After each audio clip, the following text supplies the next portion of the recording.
Hola a todos, mi nombre es Eliud, sean bienvenidos a un video más del canal del QFBT. En este video vamos a estar revisando qué es la teoría celular, quién la postuló, en qué consiste, así que dale un like, yo sé que te va a gustar. Bien, ¿qué es la teoría celular? La primera persona en observar células fue Robert Hooke, que analizó una fina lámina de corcho en un microscopio que él mismo inventó los residuos de las células. Posteriormente, en 1838, Sheldon y Schwann propusieron la teoría celular, y esta postula que la célula es la unidad funcional y estructural de todos los seres vivos. Aquí está lo que observó Robert Hooke. Y bueno, básicamente significa que la célula es la unidad estructural y funcional de un organismo vivo. También contiene la unidad genética y evolutiva de los seres vivos. Los seres vivos pueden ser unicelulares, como las bacterias, por ejemplo, pluricelulares, como los animales o las plantas, y tienen diversas clasificaciones según sus características individuales. Tenemos el reino Plantae, el reino Fungi, que es de los hongos, Animalia, el reino Protista y el reino Monera, que es el más simple.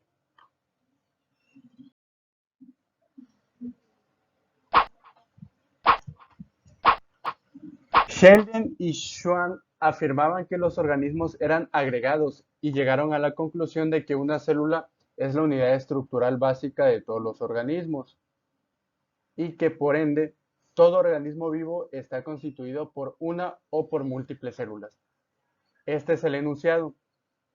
En principio todos los organismos están compuestos de células, que las células tienen un lugar en las reacciones metabólicas del organismo. Las células provienen tan solo de células ya existentes, es decir, que ya existían antes, y que las células contienen el material hereditario en forma de DNA. ¿Qué significa la teoría celular? Bueno, la teoría celular quiere decir que todos los organismos vivos están formados por células, aunque sea solo una, como las bacterias que de hecho pues se agrupan en colonias. Para que ésta sea consciente de que está vivo, debe estar formado por células. Quiere decir que si no está hecho de células, pues no es un organismo vivo. En el caso de los microorganismos, se trata de una única célula que, pese a eso, es capaz de realizar tres funciones vitales. Ya las vamos a ver más adelante. También significa que una célula es la unidad más pequeña y estructural, la más sencilla, que es capaz de realizar las tres funciones vitales. Y que toda célula procede, ya sea por división, de una célula preexistente. Esto nos lleva a la pregunta que pues de dónde surgió la primera célula. Existen teorías, hipótesis, experimentos que postulan, por ejemplo, en el caso del experimento de Uri en 1953, que cuando la Tierra estaba en condiciones primitivas, se formaron las primeras biomoléculas y las células más simples.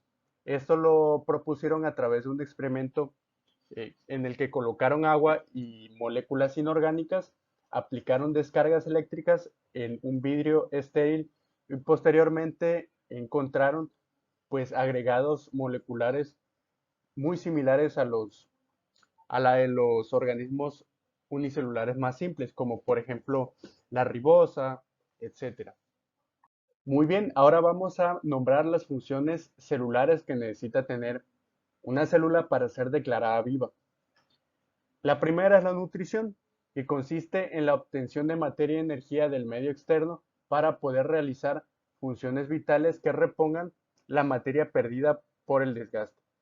Esto se realiza a través del metabolismo, que son las transformaciones químicas que se realizan en el interior de la célula para obtener energía. Y en este proceso, pues se generan sustancias de desecho que si no se excretan, pueden llegar a ser tóxicas. La segunda es la capacidad de relación.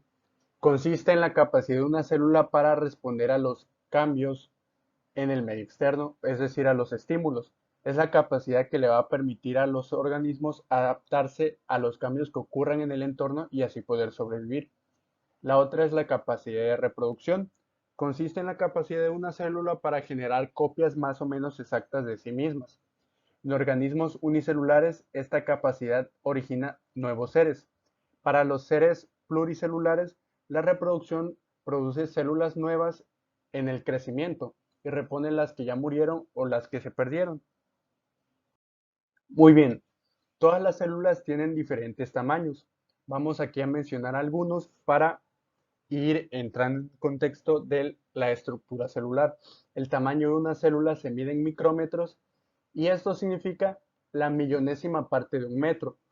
Para el óvulo humano son 100 micrómetros, para el paramecio son 50 micrómetros, en el caso de un espermatozoide humano son 53 micrómetros, para un hepatocito humano, es decir, las células del hígado, son 20 micrómetros. Una célula de levadura, 8 micrómetros. Para un eritrocito humano son 7 micrómetros y una bacteria en promedio llega a medir 3 micrómetros. Muy bien, ¿cuál es la estructura de una célula? A grandes rasgos tenemos dos tipos de células, las procariontes, que es el caso de las bacterias y son unicelulares, es el tipo de célula más simple y significa que carece de núcleo, por eso el nombre de procariota.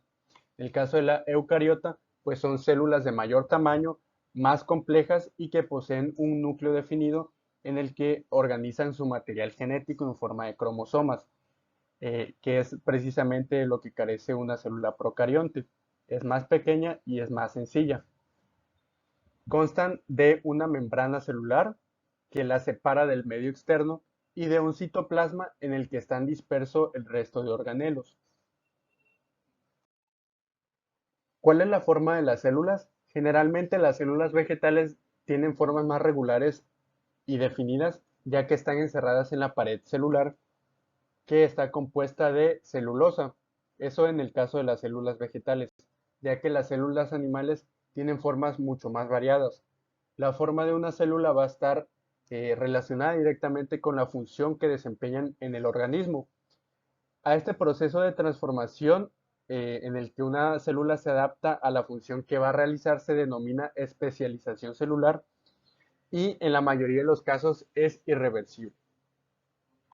Bien, vamos a ver rápidamente y a grandes rasgos las características de los dos grandes tipos de organización celular que existen en biología. Este tema, célula procariota y eucariota, va a ser el tópico de mi próximo video, así que puedes suscribirte y esperarlo próximamente.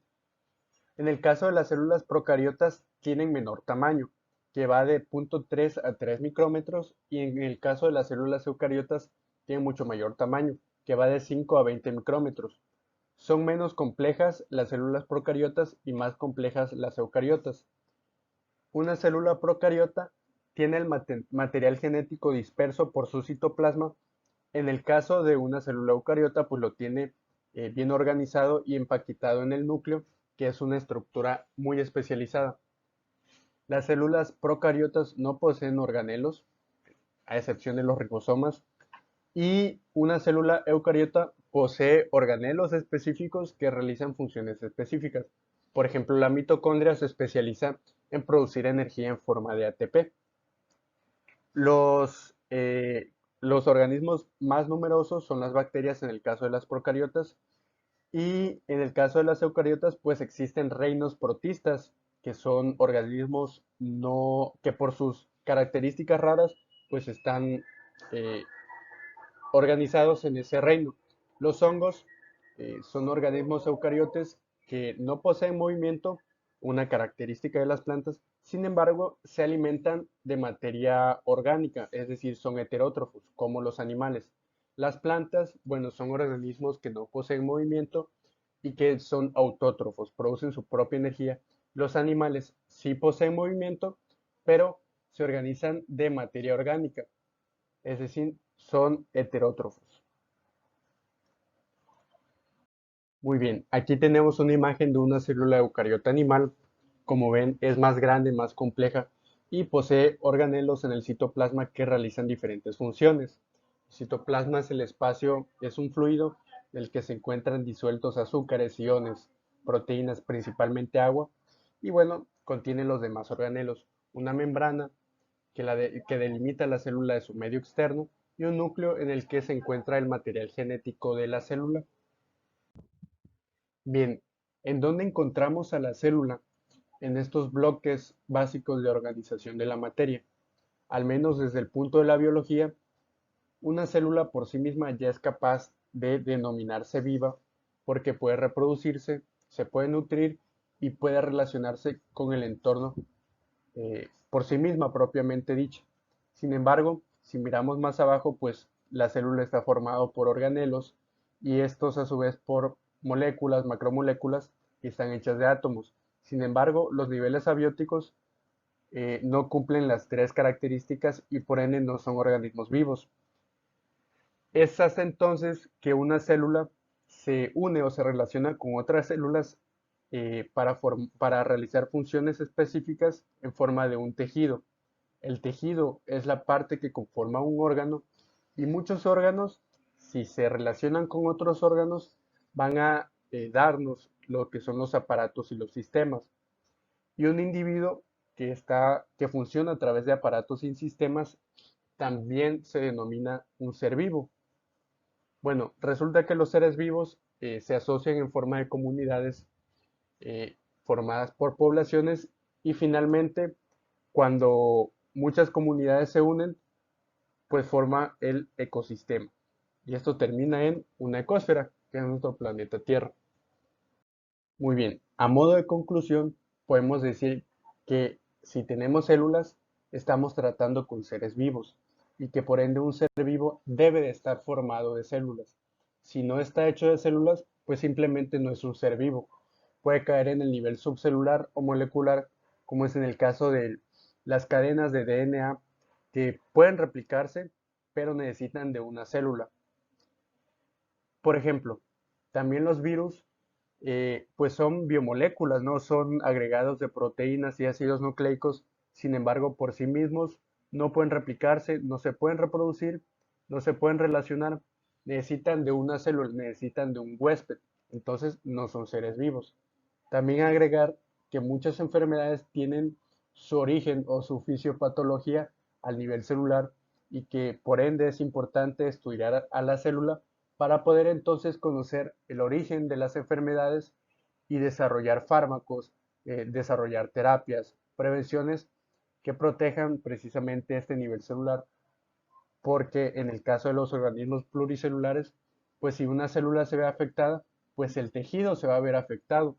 Si esa afección llega a ser muy grande, pues se comienzan a afectar se llegan a atrofiar ya los órganos y esto va a seguir afectando a los sistemas y a los individuos. Bueno, esta es mi conclusión.